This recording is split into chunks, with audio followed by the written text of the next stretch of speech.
Hi, everybody. Welcome back. So, Will and I are pretty excited to dive in here together about money, about the psychology of money mostly. I think it's a very, nuanced topic that a lot of people we're sort of going through life and thinking about money all the time. But talking about the psychology of money isn't necessarily a daily conversation in culture at all. So we're going to dive in on this, right? Yeah, I'm excited. Yeah. Well, where should we start? What's a good starting point, you think? Um, Maybe we should start with where we started out in our lives around, you know, thinking about money and finances and our lives around money, our relationship with money. Sure. Um, I could start if you want. Go for it. Okay. Well, I remember growing up in a situation where um, my father's relationship with money was very disturbed, I would say.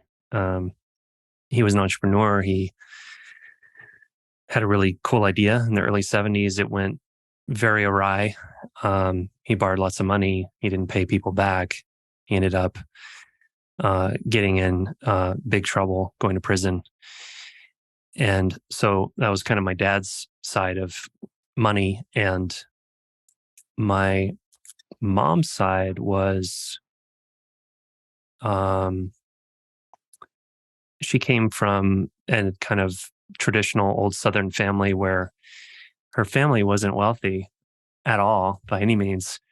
But uh, she told me and my sister that people who came from money had a good relationship with money, but people who made their own money, people who were self made or who worked hard and cared about accumulating wealth were not good people and that we shouldn't follow that example. Um, and so my sister and I were uh, cared for financially by my grandfather and grandmother. So it was a complex situation, but on both sides, parent wise, I didn't have examples that I felt great about emulating because there was a lot of emotional charge on both sides. Cool. So let me start. I'm going to start in a little different place, and then I'm going to go back to childhood. So when I went to college and then left college, my psychology around money was money. I should not want a lot of money because if I open to myself to wanting a lot of money in my life beyond mostly basic means and um it will hurt my relationships. Um it will distract me from living a meaningful life. It will become very stressful. So that's how I went into young adulthood with that psychology about money. Now if I back up to my childhood, not just early childhood, all childhood, leading up to that moment, I was in a household, middle class, upper middle class at sometimes, where both parents worked most of my life. And I was in an area, I was in central New Jersey, where many people there was a keeping up with the Joneses vibe in terms of relationship to consumption and earnings and consumption to some degree. And there was definitely, I grew up in a family where the paternal lineage were entrepreneurs. And so there's this sort of entrepreneurial drive that was definitely mostly the values in that were about how important wealth is to be able to, have a family that has a good life. It wasn't so much of a mission oriented relationship to career or how you earn your money. And my mom's maternal side was a hard work ethic, and um, it was more service oriented around that. The relationship to how you earn it seemed to be more around like service related things. My mom was a social worker. Um, but there was a lot of attention on money where I grew up and in my household growing up, what you can do with it, why you need it, um, that luxury is much better than not having it. And um, so whatever I did as a kid relating to that, I clearly said that messaging, I clearly as a very young adult was in a mindset of like, this doesn't lead to good places, where you sort of strive for money. Now, I don't have that mindset now. We'll get more into that. But so my early childhood was just, there was actually a lot of drive around money where I grew up and in my family system. And I also saw a lot of fights around money, verbal fights, like a lot in my household. Money in my system was a very conflicted aspect of my childhood, I would say, which is probably why I came into early adulthood with some messaging in myself around, or some of my beliefs, I should say, not messaging that. Well, I don't want to go down that path. When you came into early adulthood from that childhood experience you described, what was your relationship to money? Mm. Like first, Yeah. like, right out of college, what was your... Well, it starts a little earlier for me because I started working as early as I could. I actually enjoyed, um, I had chores. I got paid for certain things around the house when I was, 12, 13, 14, felt really good to me. And then I got a job sacking groceries at 15 and worked in a lumber yard at 16. And I worked ever after that, and just really enjoyed um, making my own money. So for me, my sort of reaction to my family of origin was, um, I'm not going to, I'm going to turn away from these perspectives about money, these two very conflicting perspectives, and I'm going to find my own way. And it took a long time for me to feel like my relationship with money entered into a place of health and well-being. And we'll talk about that later in the show. But for me, the beginning part of it, as I went out of my family of origin and went to college, was I need to um, I need to get a good education so I can find a really good professional identity and job and take care of the family that I want to have. So it was much more of a, maybe I hadn't really thought about this before, but more of a traditional kind of conventional, um, you know, there were these outliers in my child home, these kind of very polarized outliers. And I found myself like going down the middle road Yeah, of, it's interesting. Yeah, and it's, you reminding me, I started working at 13.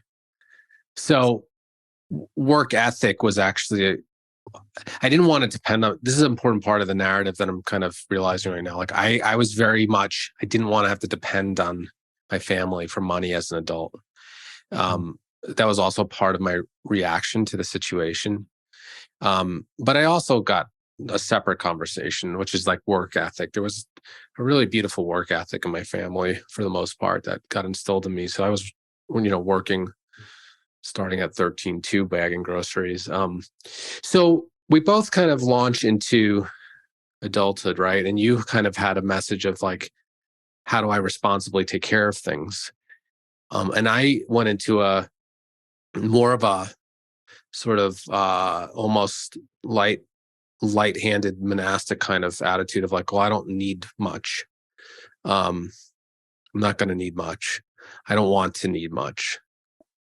In my early 20s, when I really launched out of college, and it was like, I'm just so I'm curious for you, maybe put some highlights into, well, why don't we just kind of explore first these two attitudes first? And then we go into the new attitudes that developed over time, right? So there's a lot of attitudes that people get toward money, right? We're describing ours. There's a lot. Some people, their whole psychology is about that they earning as much as they can in one lifetime, like that is their level of success, right? Some people have all kinds of injuries around money. There's just so many things, but let's just focus on our two attitudes. We come into young adulthood. You have a little bit of a more traditional attitude and how you were looking at career around that. And I had more of a anti kind of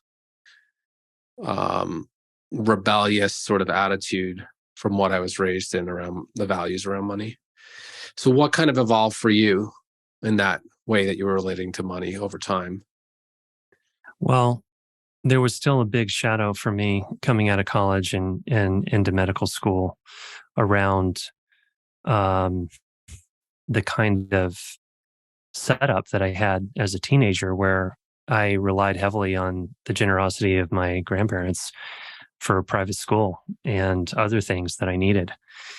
And uh, I've come to understand that the next phase in my development in my 20s and even my 30s was partly a reaction to not feeling like I had a father who I could rely on to protect me and financially support me through my education.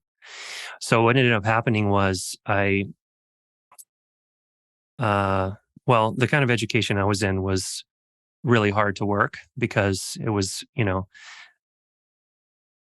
really intense college workloads and medical school and then residency. And as a resident in the late 90s, early 2000s, you're making 30 grand a year working 100-hour weeks. So there wasn't any like extra time to go get a second job or something like that.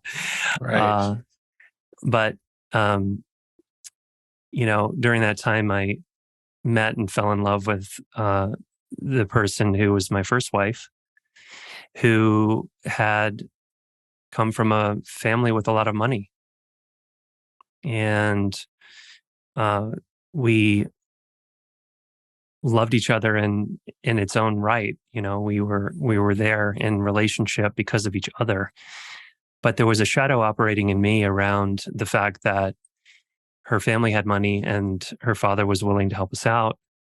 And I sort of fell into this pattern of um, working minimally when I got out of my training, um, which actually was really beneficial for me because I got to spend a lot of time with my daughter, working part time. When my daughter was born, taking her to school, dropping her off, picking her up, barely working at all, um, and getting financial support from my father-in-law. And it didn't feel bad at first to me. Hmm. Psychologically, it actually felt like I was receiving support that I needed, that I wished I had had earlier from my biological father. So it's a long story of how all of this metabolized and changed into me, but it took time for me to realize that for me to be healthy, I needed to be able to feel sovereign and really um, able to take care of myself and my family financially. Yeah. So you're reminding me of my life. um, I came into my early 20s with an attitude of I don't want to depend on anyone for money, and I'm not going to need a lot of it, Mhm. or I don't want to need a lot of it, right? But I got in a relationship in my mid 20s with someone that we thought we would, potentially spend the rest of my life, with, who had enough money that money potentially could be taken off the table in terms of what I would ever need, ever. And So when I reflect back on that, it showed me that I was claiming I didn't need a lot of money or want a lot of money, but really what I realized later was there was a secret desire for me to be able to want things and need things and have more money. And I wasn't owning that part. And I think that some part of me was afraid to acknowledge that I wanted to be rescued around how to get the path, how to get to the outcome of having the money that I wanted in my life, whatever that was. And so I didn't allow myself to feel my desires because I think mostly I was afraid I couldn't do it. I was in some deep belief system that it's spiritually wrong. It's Mhm. just a misguided path to seek money at all. Even though obviously, money is the trading system of how we survive. But I was sort of in denial. And so you're just reminding me that like I came in with this attitude, but there was so much shadow in the attitude. And I think that there's a lot of shadow in a lot of people's attitudes around money. I mean, most people have, if they haven't explored their attitude around money, there's shadow in there, right? Because they haven't explored it. Mhm. And there's a lot of different sides. I mean, but if you sort of polarize the issue, I'm just going to polarize the issue for a moment. There's people who just go after money and never question it. And there's shadow in that approach that is often unexplored. And then there are people who just say, like, I don't want that. I don't need that. And there's often shadow in that approach too. Um, and for me, a lot of the shadow in that approach, that attitude that I have was a lot of beliefs of I can't actually fulfill it. I can't do it. What if I actually desired or needed a lot of money? I can't do it.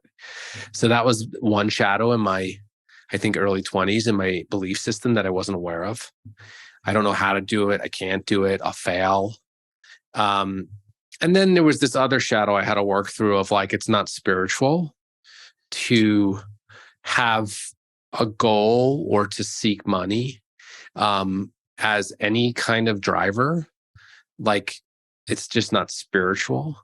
Like that, I'm going to end up, in some attachment cycle and like always be miserable and whatever. And maybe it was even some, I don't know, maybe it was even some deeper religious thing inside of my messaging system. I Mm. don't know. So that was, I think, what I came into adulthood with. Good amount of shadow around money. I was claiming one thing, and I think it was a useful part of my development because there was a lot of wisdom in my claim, which was I was trying to discover who I was and not just be driven by money to so that I could actually get in touch with more values and meanings in myself that money Mhm. could fit into. Mhm. And that was useful. But a lot of other, material that I had to look at that I didn't even know was there.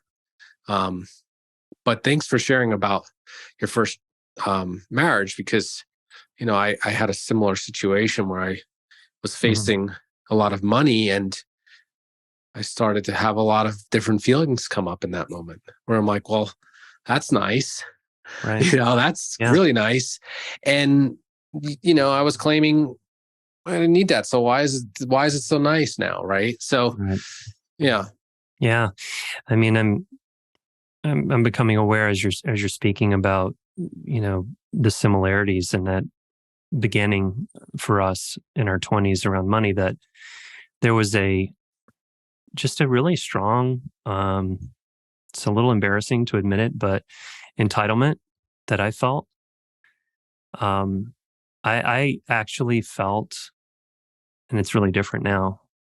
Um, I actually felt like, I was so special that someone should see my value and offer me money because I'm special. I literally believed that. I was that entitled and that narcissistic. And this was all subconscious, but it wasn't ever a part of my thinking in those years, teenagers, 20s, even, of course I was practicing psychiatry in my 30s, but it never crossed my mind that I should offer value to people and that if I offer a lot of value to people, then money will probably come toward me, um, as exchange for giving value. In those early Yeah. days, it was like, I deserve this. Someone should look at how special I am and really reward me for that without me doing. So, It's terrible. It's so yeah, hard to admit that.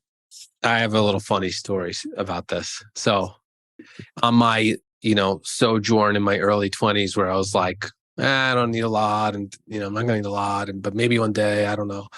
I was living in Vermont and I was working for Enterprise Rent-A-Car. And at this time, I was extremely vocal about my sort of spiritual journey. So I was so excited. I was young. I was sort of manic, probably. I was actually probably manic. So I was getting in all these conversations in my untreated bipolar states of like what's the point of money and whatever. So I'm like at Enterprise Rent-A-Car because I obviously needed money to have my life going. And I remember this thing. There was this woman from Alaska who was in Vermont. She was visiting somebody and we were talking and I was in this kind of conversation. And she said to me, and I remembered this to this day, she said to me, all you need to do is fully get behind what's really the most important way you think you could serve this world. And I promise you money one day will follow. Hmm. And that had a huge impact me on the time. Because that was like the first time someone said to me, outside of myself, someone actually said to me, like, actually, the way money will come to you in the most fulfilling way is if you offer the value that's unique inside of you. So it was a big moment and shift for me, which is Yeah, what you're talking about. exactly. Can you give someone value? Yeah. I think that, this conversation can get a little complex where you have people that are in very challenging structures and situations where they're like, well, I don't have as much opportunity to go get into value driven jobs. And that's where it gets complex. And it is complex there. But my situation allowed me to live in my early 20s off of minimum wage and discover my values and then just seek it out. And that was a major shift for me around my psychology of money. That happened in my 20s. Now in my 20s, I got a psychology shift in my 20s, which is what you said. Well, what if you can offer someone value that's important, that makes you unique, and it's value you can offer the world, and then you'll get paid a reciprocation. Like that landed in my 20s. But what didn't land in my 20s was I'm allowed to have desires that, is increasing desires through my life that require more and more money. That didn't shift in my 20s. Those I kept way deeply suppressed in myself in my 20s. Did you start to feel desire in your 20s around? Now you were with your first wife in your 20s. Yeah. Did Yeah, you start that's to right. really allow yourself to feel a lot of desire around what you would do with money? No. Or not really? No, not at all. Yeah. No, we had a kind of a shared, I would say in retrospect, we had a kind of a shared fantasy similar to what you were talking about before, with the woman you were dating in your 20s, that we didn't care about money. Money wasn't important to us. People who were obsessed with money, were inferior to us. Her father was very focused on money. And uh, so, and in my psychology, remembering, my mom's fear and trauma around being married to an entrepreneur who lost everything and went to prison, I wasn't about to embrace desires for a lot of money. That just wasn't on the table for me at all. It was more of a what's the minimum involvement I can have with money to meet my basic needs. Right. Yeah. Right. Well, for me, things started shifting in my 30s, around mid 30s, really around, I'd say 15, 10, maybe 10 to 15 years ago, when I started seeing responsibility stack as an adult. That's when things started shifting for me mostly. That's one reason they shifted. And so I started feeling the stack of responsibilities that cost money. And I started recognizing, like, well, I remember having this thought process, well, whether or not I allow myself to have desires for it, like these costs and these things are going to find me now. Like, I don't get to avoid this if I'm going to keep having a life that includes more responsibility where there's finances attached. It's not even about like wanting some new thing. It's like things stack as we get older in terms of the different types of responsibilities we have. Mm-hmm. So that started to impact my psychology. And that's when I started to opening to, okay, well, if I don't just meet that of like, if that's because I started realizing my only relationship to money was that I meet my basic responsibility. And I should never think about anything else, just meet basic responsibility. And that's the point of money, right? So up to that point, I assumed in my head the point of money is to meet financial responsibility. And there's no other reason for money. Mm-hmm.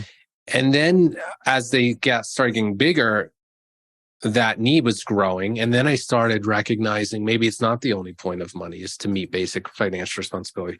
Maybe there's other things that if I actually allowed a path in myself where I sought higher earnings progressively, maybe there's other benefits that aren't even just about desires. Like, desires are some.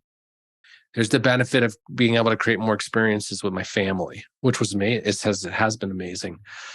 So there's the benefit of other experiences, but I started opening, maybe there's more things if I relate to money as a tool in this world, as an energetic tool, where I can impact, influence, have more creative opportunity.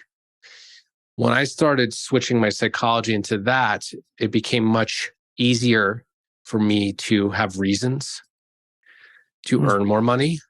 Now, earning more money wasn't easy, but it became easier to have the reasons to earn more money. So I want to talk about earning more money in a second, because I think the only way to earn more money is to have a reason to do it. But I'll stop there. I don't know what your thoughts are on that. Yeah, I can relate to a big shift in my psychology in my 30s. I was kind of a late bloomer, I think, around this. I was mostly focused on healing my own trauma and working through family patterns and uh, difficult, conflicted marriage and so forth and so on. It was around in the second half of my 30s when it started to dawn on me that it didn't feel good to be living my life like a teenager who was on a scholarship with my father-in-law. Even though I had an MD degree and I had all kinds of capacity to earn a living, I was a subsistence earner, and felt like that shift for me uh, it came really hard for me inside of a separation with my first wife. And there was I guess you could say, a third party. There was a person that she met who had a lot of money and cared a lot about money, who she said she was having feelings for and wanted to explore that. And it occurred to me during our several month separation that my ongoing dependency on someone else to take care of some of these things that you're talking about, outsourcing. I was outsourcing my secret, shadowy desire to experience luxurious moments and um, have access to experiences that people who don't earn a lot of money don't get to have. And Yeah. it suddenly occurred to me that I was kind of a fraud and I needed to, this was in 2007 or 2008. I needed to take ownership of my desire to um, relate to money in a more mature way. And I went to my Yeah. father-in-law and I had a conversation with him at a time when the financial markets and the housing markets had collapsed in 2008. And I said, "Look, we're off the dole, and I've got this family now." Mm. It's kind of, again, kind of embarrassing how long it took me to get to the point of waking up to this. But uh, from that point forward, I didn't take another penny from anybody ever again, and it felt incredible to put myself on a growth path to independence that way. What was it like the moment you did it? Were you scared? No, actually, I wasn't scared. I was totally like, it wasn't like mania, but it was like this infusion of like energy. It was like, I'm feeling more empowered right now in this moment that I've felt in a long time, and never felt this empowered before around money. To commit myself to actually earning money, and even imagine this foreign concept at age 37, saving money. Yeah. That's funny. Never had a single thought about saving money before that. Ah, Not one thought. I was a saver since I was, even though I claimed I didn't need a lot of money, I was a saver since I was 5. I had a Wow. little, I was saving money, basically in a piggy bank since I was 5. And I was always like saving money. But anyways, that's another piece, but that's funny. Um, that's interesting. When I think of all the clients I worked with, because a lot of clients, my experience and from people I talk to, a lot of therapists that I spoke to in my circles, like they didn't tend to go deep with clients around money. It's not like a Yeah. common thing that goes into therapy and there's like a deep process of exploration. And honestly, a lot of therapists haven't explored their relationship that deeply to money. So it's a hard topic if you haven't done it. So I probably was not a great therapist around money early on because I hadn't really done a lot of work around it. But Mhm. I did explore it with them because I was getting interested in my 30s about it. And many clients that went into the money topics, and I saw a lot of two sides. One side was there were people that were just seemed comfortable, and that was cool. I was like, wow, why are they so comfortable? Like, how did they get there? I had like just a batch of people that just they don't have a lot of emotional charge around money. They don't need a lot of it. They have enough, and it's done. And that was a subset. So there was those people, and I was always curious, like, how did that happen? But it wasn't the majority of my clients. The majority of my clients, and I saw a lot of clients over the years, were like had a whole thing, and they were on two sides. One, they were like they had trust and they had all this money, and they had a whole thing going on around money. And then the other side had unconscious desires for more money, and many of them were hoping to be rescued. Mhm. And I think I had an unconscious desire to be rescued around, there's a reason that, you know, people are so infatuated with rich celebrities. And because there's a secret desire in many people, somehow are just going to be rich. And that's why the lottery does so well. The lottery works for a reason, right? The lottery works really, really well, at least if we're talking about this country, in terms of how much, governments and things can make off the lottery, because it works really well, because people have a secret desire to gain wealth. But they feel challenged about how to get there. Right. Mm-hmm. Yeah, I'm surprised I didn't play the lottery with how much I wanted to be rescued financially. Well, maybe you realized it was a losing battle. That's why. Maybe you realized you would be poorer if you played the lottery, not richer. Yeah, I was playing maybe a more intelligent version of the lottery. You were. You manifested something that actually worked. It did work. It worked. Right. I never played the lottery because I knew it wouldn't work. Yeah. That's why I didn't play the lottery. I just knew I would be poorer. So, but I think that it's important, like, if people get honest with themselves, they have to see where they land with their core beliefs. Not everyone desires more money. And I did meet a subset of people that actually felt really okay with their relationship to money and what they had. And it was not that much money. And they got by and they didn't feel that stressed by it. But that was, at least in my little anecdotal world, that was a small subset of the people I worked with. Did those people think about what would happen when their bodies when they couldn't work anymore? The ones who didn't care about money? That's a great question. I don't think, I don't know, because I don't remember clearly. Did we get into those conversations? I don't know the answer about whether they were thinking about their future selves that much. That's a good question. But all I could say is, if they weren't thinking about their future selves, or if they were, they still seem to have some real poise around it. But this was a smaller subset. This was not the majority of people I've worked with.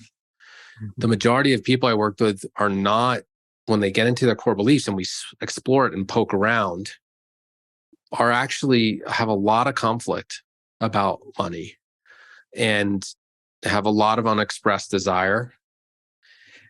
Some people feel and are in situations where the obstacles and the path to money is actually really much larger than others. There's a lot of obstacles in their way, structural, all kinds of things. And so a lot of the people I poked around with, now I'm talking about the people that didn't have a lot of money, they often would come to self-worth issues, fears, that they couldn't do it. A lot of things came up in those discussions, a mixed amount. The people that had a lot of money, that was a whole different thing. Of many of the people I worked with that had a lot of money that was given to them. Many of them had issues around meaning in their life. Not all of them, but many of them had issues of meaning in their life around what creates meaning. Mm-hmm. So that was, and I'm speaking from a little anecdotal bubble, but I think that there's something to be said around, how many people really take a hard look at their money story from childhood, about who they are as an adult and about what they really want. Yeah. Yeah, it's similar as I reflect on, the hundreds and hundreds, or, thousands maybe, of patients that I worked with over the years. This kind of polarization between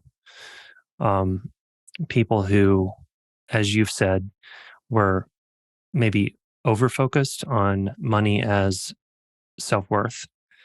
In other words, the more money I make, the more valuable I am, the more important I am, the more safe I am, the more lovable I am. And then on the other side, sort of the more underdog position is more of the saint, or the martyr, who claims that they don't want or need money, and feel like handling money is almost like a sinful, like, sordid thing. But what those folks, more like me, who were outsourcing their ways of getting to have the kind of experiences that they wanted to have without having to be associated or categorized as someone who cared about money. Right. Um, Yeah. Well, that evolved.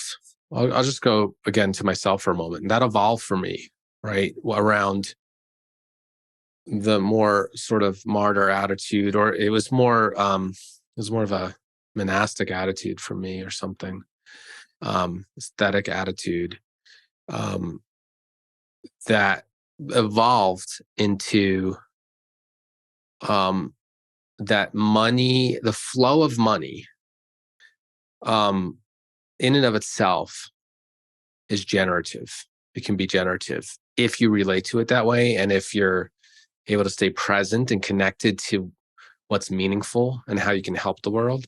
The flow of money can be extremely generative.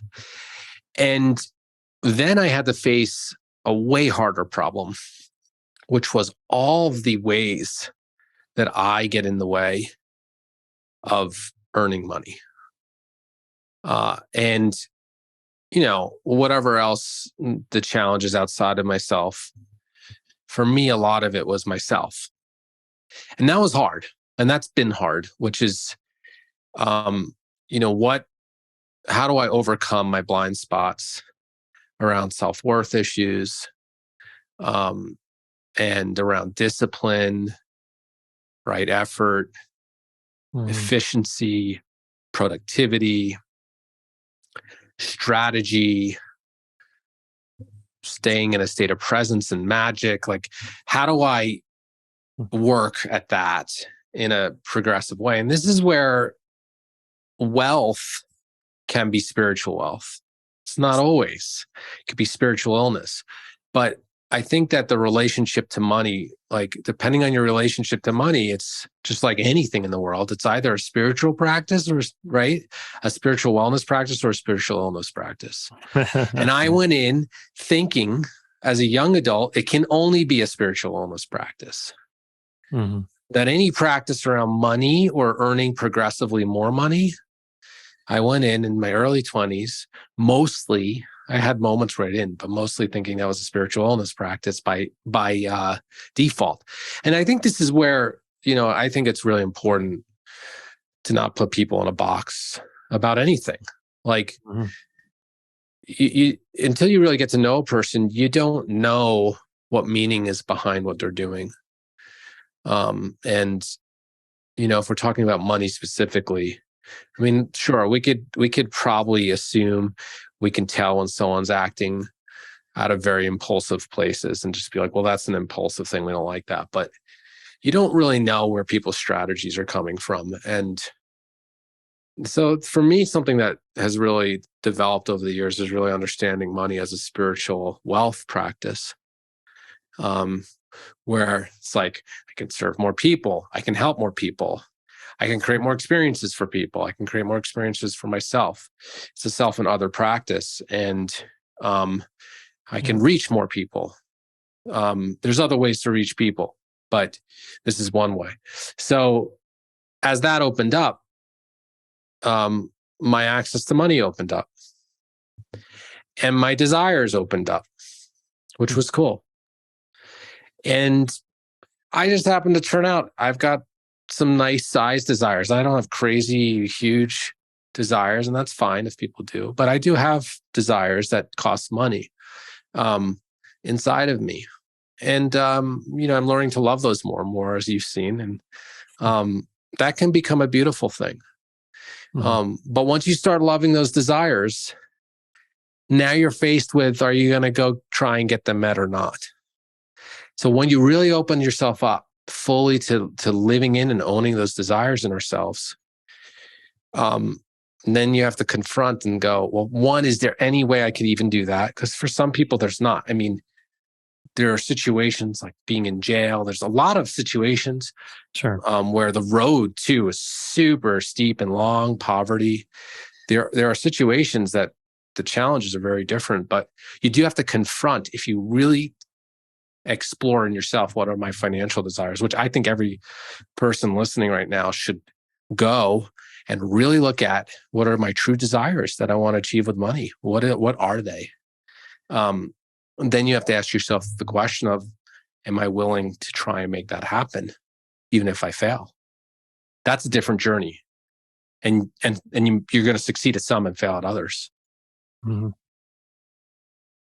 Yeah, in all honesty, am still struggling with accepting my desires generally in my life, and the desire to have experiences that cost money, the desire to stay in a nicer hotel and not a crummier one, the desire to um, see a doctor who doesn't accept insurance, for example, um, the desire to take care of myself with excellent food and high quality vitamins and supplements. These are all things, living in a nice neighborhood, you know, um, sending my daughter to private school, all of these things add up. Um, and yeah, I think that there's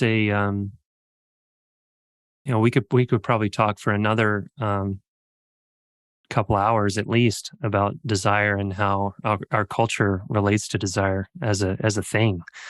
But I'm still working Yeah. out my own shame or my own relationship with allowing myself to desire things. Yeah, I am too. And there's a layer in here which is important, which is, how does the individual's desire affect the community or the society? Yeah. That's a really important and complex conversation. Yeah. How does the individual's desire who accumulates very large amounts of wealth affect the greater whole? Mhm. That's an important, very interesting thing. And we live in a capitalistic society, so there's a big disparity in our society because of capitalism. Yeah. And I mean, I don't necessarily want to go deep down the rabbit hole right now, personally, of sort of, I'm not well versed enough to get into economic theory to go through that. But I think what I know personally is, I feel that if you're really in touch with your heart and your value of how you want to serve the world, that you're probably on the right track. If you're not, in some big, like, threat response in yourself and you're confused about your values, but you're in a relaxed state, those values tend to support the whole as well as the individual. That's just my opinion. That might not be Mhm. true. That's probably debatable, but that's what I see at this point in my life. So I do believe that releasing desire in ourselves as individuals, when we're present and staying connected to our heart as a practice, like, I think it's a very good practice. Yeah. Um, yeah. I'm with you there. I'm thinking about one big desire that came through, um, partly thanks to you, because you introduced me to Krista, and we ended up married, and we're having an amazing time together. But in the very beginning, when right after we met, we went to a workshop where it was a self-development workshop, and the facilitator sent us home to think about overnight what the question was: what would be the craziest thing, the most meaningful thing you could do with the rest of your life? And the next morning over coffee, I had this kind of epiphany with tears, and the desire came through me of wanting to bend the arc of mental health care globally. And in that moment, I knew it wasn't enough to just serve individuals anymore for me, that I had this desire to serve in a much bigger way. And um, the next 5 years after that, up to now, have been just a crazy rocket ship ride with you. And um, we're serving thousands of people every year as students, and we're serving their clients through them. And there's this incredible arc of impact that happened from trusting that desire and deciding to go for it. Yeah. Yeah.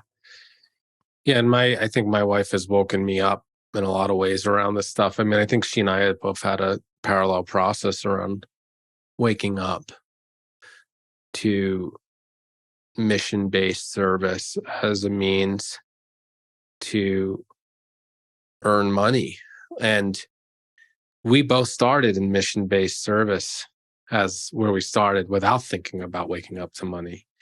Um, and so I think that the road of accumulating wealth for security, for luxury, whatever the reason is, right? But and to give more. And I think the mission-based service avenue for most is necessary if they want to stay balanced and if they want to be able to have the most opportunity to get balanced in their psychology of money. I actually think I have met a small group of people where the game of money is a value, not and not in a negative way. Like the movement of money is a value. Like I've met some finance people that they love the transaction and the details and the analysis of making money that way. And so that is their value. And they actually are helping, I've met some investors that manage large portfolios of people's clients, and they're managing hundreds and hundreds of clients, and everyone's making wealth, and like that's their value. And the value is the math and the movement and transaction. And so I think there are some people where you wouldn't assume there's a mission-driven approach, but there is, where they're seeking money. But most of the people I've met that don't have mission behind the pursuit, very, very conflicted stuff going on around their relationship, even if they have a lot of money. And I think that's where the notion of money doesn't buy happiness really comes from. Because mission buys happiness.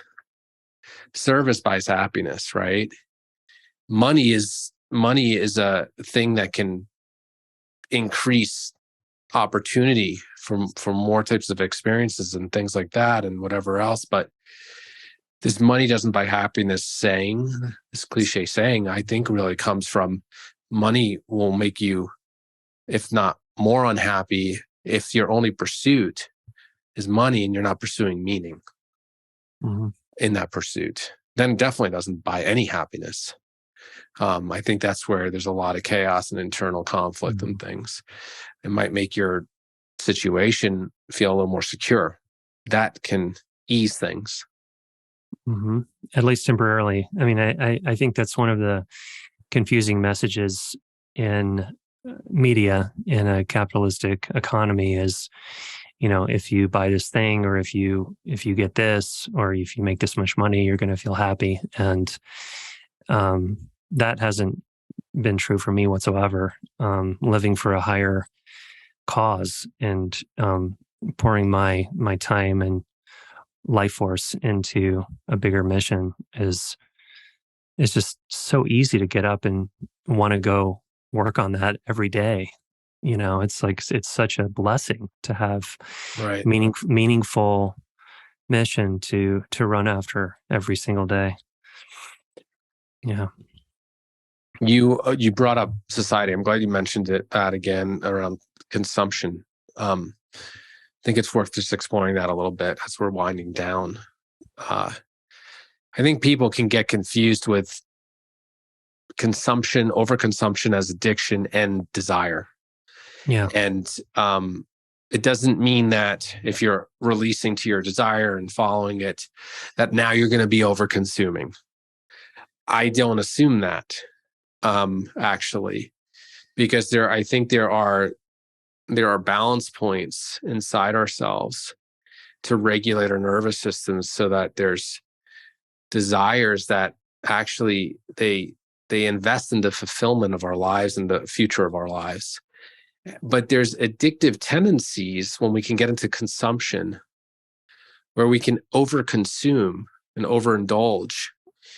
And I don't think it's not just from a fulfillment desired position. It can be more from a addictive patterning of, avoiding pain and seeking pleasure, that type of stuff. And so I think it's just important to kind of just tease that out a little, that just because you're allowing yourself to feel more and more desire, even if it's related to wealth, it doesn't mean that then all of a sudden you're going to be over consuming. And that consumption is the same thing as just being able to feel your desire or money. It's not the same thing. Yeah. And I think there's a piece here because we live in a culture where overconsumption is the norm. Right. And instant Absolutely. gratification is, I think what you're talking about is Yes. short-term gratification, Yeah. which, is a very different thing, driven, Yeah. by different chemicals in our brain as well. And it's a cultural condition Right. that we're driven by consuming. That's why when you go to a supermarket in this country and you got 1,000 different things of the same product, and you go in some other countries and you have one thing, where you go to, a Target and there's like 1,000 different toys and they're all very similar. And, Yes. it And the appeases evidence to this. Yeah, and the evidence shows that the more choices we have, the less happy we are. Yeah. And I mean, I think that what it does is we live in a culture that can easily get stuck in, cycles of consumption, or a consumeristic culture. So we can easily get confused about what our desires are that are connected to our values, versus what our impulses are connected to getting a short hit of pleasure. That can get confusing a lot. And so that's why you see a lot of people over consuming. And so I'm not advocating for getting in touch with all the more ways you want to consume through an addictive patterning. That's not a road that leads to more fulfillment.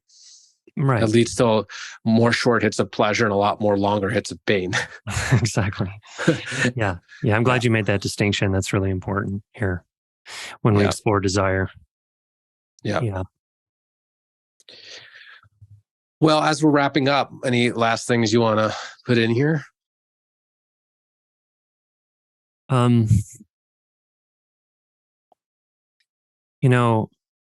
reflecting on, that you and I now have dozens of people collaborating with us to deliver this big goal, this big mission in the world. And the just I will say personally that there's a lot of fulfillment in generating the revenue to be able to grow the team and watching people we work with grow and learn and serve more people. There's something incredibly fulfilling about that. And it's been a big shift in my psychology, for over a lifetime of growing up with a mom who was all about working for a nonprofit. And I'm not saying anything negative about nonprofits. I love nonprofits and have worked for them in the past. There's a huge benefit there. But this is the first time in the last few years that I've had an experience of growing a for-profit business that is so mission-based and has the capacity to serve so many people. So it's a big shift in my perspective about earning and money. Yeah, and the ways money can help, because there's a lot of ways people can use money to hurt as a tool. Right. And there's a lot of ways people can use money to help as a tool. Mm-hmm. Well, thanks for the conversation. Thanks, Keith. Okay.